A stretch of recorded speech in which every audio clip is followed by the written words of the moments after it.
Hi, I'm George Nordhausen. Today we are going to have one of the pros that's been with me many, many years, working with me and back and forth. Al Diamond, I'm talking about from the Agency Consulting Group. Everybody in the country probably knows Al's name. If they won't, they will when I get done, if we can help it, Al. But Al is going to talk about something that's near and dear to my heart and is so essential for all of us to understand, and that is the commodities versus the relationships. And I won't say any more about it because Al's the guy that's going to tell you about it. Let me tell you a little bit about Al. He's the president of Agency Consulting Group, and that's over in South New Jersey.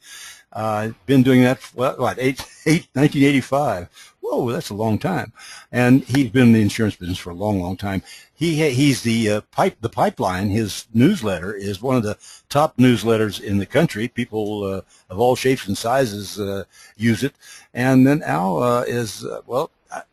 We'll go forward on this, but I can tell you this, that he's certainly one of the top consultants and has been for many, many years for the insurance industry. So Al, what are we going to talk about today, as if I didn't know? Well, thank you very much, George. What we're going to talk about today is whether our insurance agencies have a need for personal service and relationships. We all mouth the words personal service and relationships, but do we actually do them? And at this point in time, over 50% of the insurance buying public is shopping for insurance online. But most of them buy from a human being. And that's a really interesting thing. They want to talk to an agent. I'm not sure they understand why they want to do that, but they want to touch and feel and speak to a financial counselor. It just comforts them. And the reason, I believe, is that insurance is an intangible product. They don't want to buy it over the phone. They don't want to buy it by mail unless they are sure that it's just like cans of peas in the grocery store and it's all the same. And if they believe that, they will buy online, and there's a lot of young people who do that. However, most people want to have a relationship and a personal service by some human being. Well, you know, So the need for... Excuse me, I was just going to say, so many of us over the years have gotten to the place where we're talking to somebody in India, and that just drives you out of this. Can't. I mean, I think that's why people have stepped back too, don't you? I mean, you get. It's so frustrating to get into that position. At least I agree. Yeah. I agree. And we spend a lot of time in insurance agencies trying to get that level of personal service up before the sale. Unfortunately, the attitudes about insurance and about their agents often change within a year after the clients purchase a product. It's an interesting concept because that change, the customer attitude, doesn't change on its own. It changes because our relationship with them changes after the sale. We have a lot of great slogans about customer service, but after the sale happens, there seems to be a disconnect, and we don't really give the grade of service that we tell them we're going to give. We don't get to know them. We treat them like numbers, and they may know the agent who sold them insurance, but they're unlikely to establish a relationship with anyone else in the agency. The reason for that is there's too much to do. Too little time to do it, too many clients to visit. We hear things like, we all have so much to do, we're lucky if we see the clients at all. Or our agency operations takes up so much of our time that we're hardly in the insurance business anymore. We're managers, administrators, and I hear the word firefighters a lot. We promise ongoing communications and relationships with our clients, but really, when you have hundreds of commercial clients or thousands of personal clients, can you see them all? And can you see them all as much as you told them you would before you sold them the policies? So true. And that seems to be the core of the problem. And the reason for that is that our personal relationships and commitment to those personal relationships should be the point of differentiation between our agency and the competitors to our agencies, but they often are not. Your best clients, every agency tells me that their best clients, their largest, their best, their longest lasting, are those that they're friends with, who they've had a long and strong relationship with.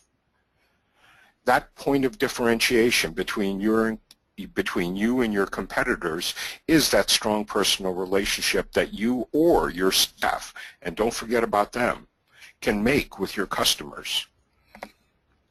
If that's true, and if we all agree with that, why don't we keep up those relationships? And the answer truly is a lack of commitment. Now, commitment is a different word. Let me go back to this. This is really important. Commitment is the way you operate your life. Those things that you're committed to, things like marriage and your children, your church, some sport, people are committed to sports or hobby, and a lot of us are committed to our business. Those things to which we're committed to gets our attention, and those things get done.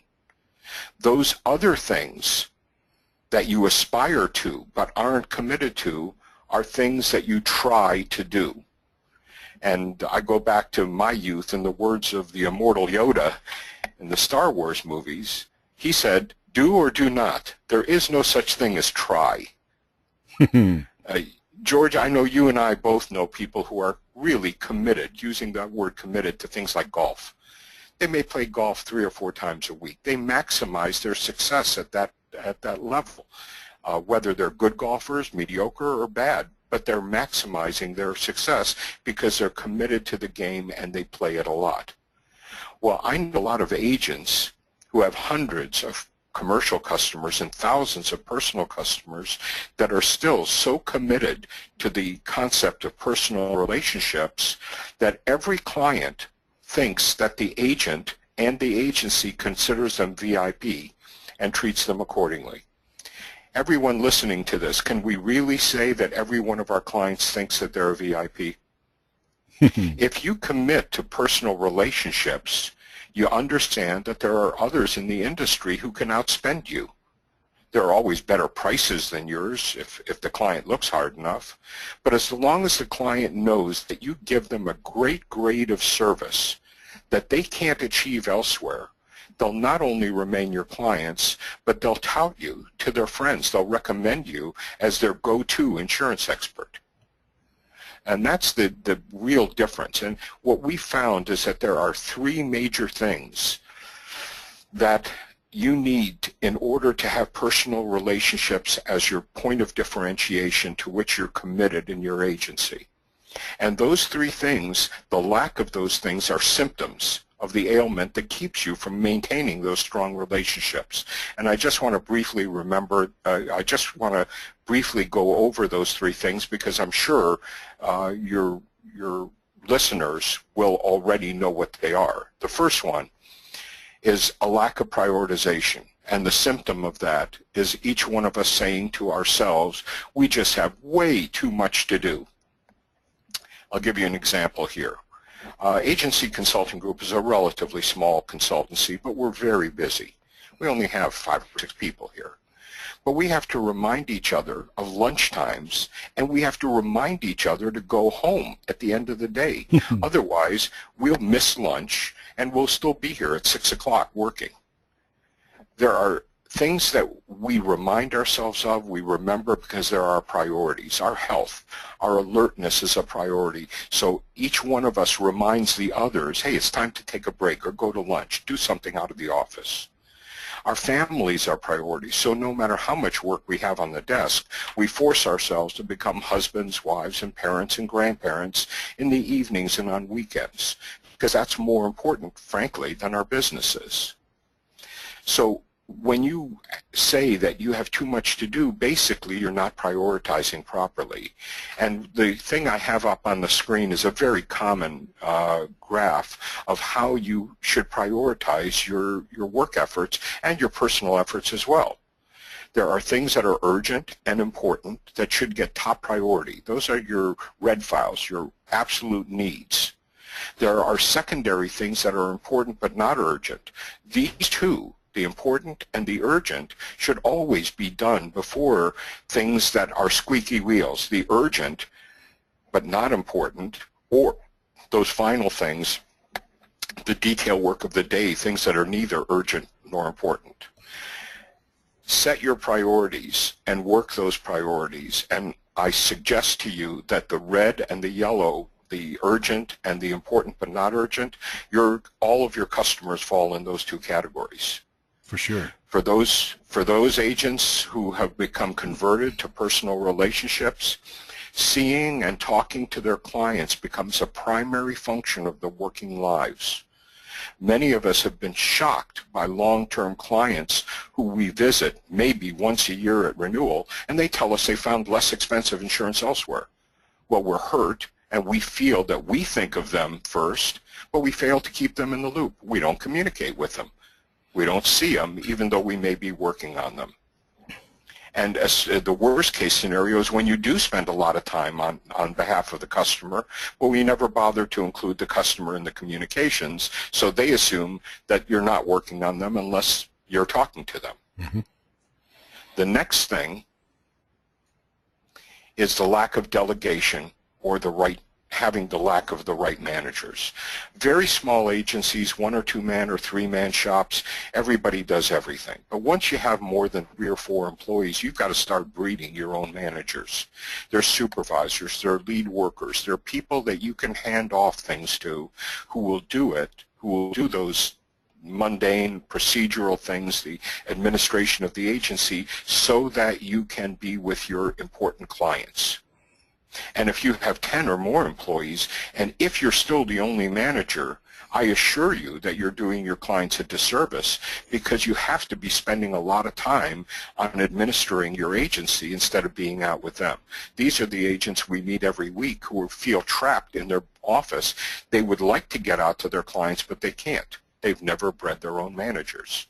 So the next opportunity here is to select managers, supervisors, and bring them into the mix.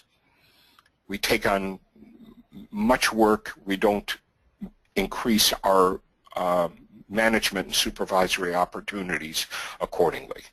So the next thing is, we hear this a lot. We have too many clients to communicate with regularly, and that is a symptom of a lack of process management. And process management is something I think you're addressing, George, in something that's coming up very exciting, that's coming up soon. But you've got to classify every client that you have, personal or commercial, by the number of times that a client should be communicated with each year. There is no standard. Not every client needs to be spoken to 5 or 10 times a year, but a few do. And every client should be spoken to at least once or twice a year, and that's not always necessarily by you as the agency owner or by the agent who has sold him the insurance. It can be by anyone in your agency, a licensed agent who's qualified and who should be a point of a relationship between the client and you. Define who should be seeing and speaking to the customer based on revenue size or based on personal relationships. And by the way, in agencies we work with, the best source of that is the client himself. He'll tell you exactly what he needs from you, and you adhere to that or more to make sure that you're meeting and exceeding all their expectations. Start tracking in management and managing the communications lines every week and every month.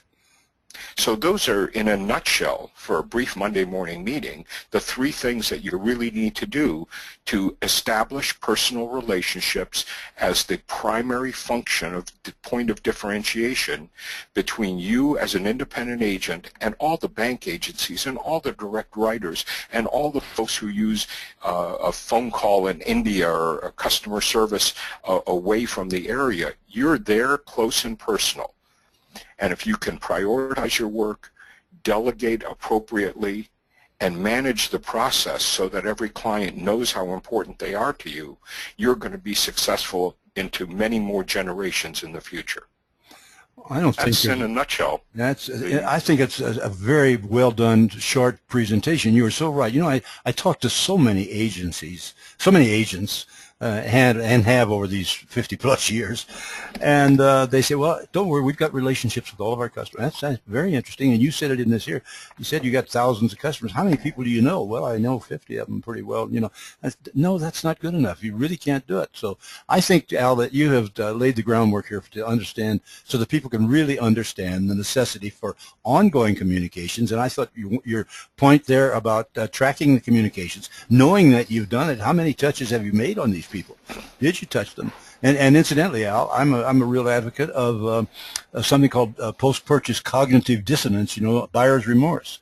And I think the first touch after you got to know them is certainly say, hey, thank you, we're glad you're with us, this is who we are, and so forth and so forth. And remind the people that you've made a good decision on a continuing basis. So all these things are very, very important. But I think that this, in a nutshell, is the answer, the long-term answer for any agency, particularly personal lines agencies that have the need to contact these people and are in a situation where they're fighting the Geicos of the world on the commodity deal.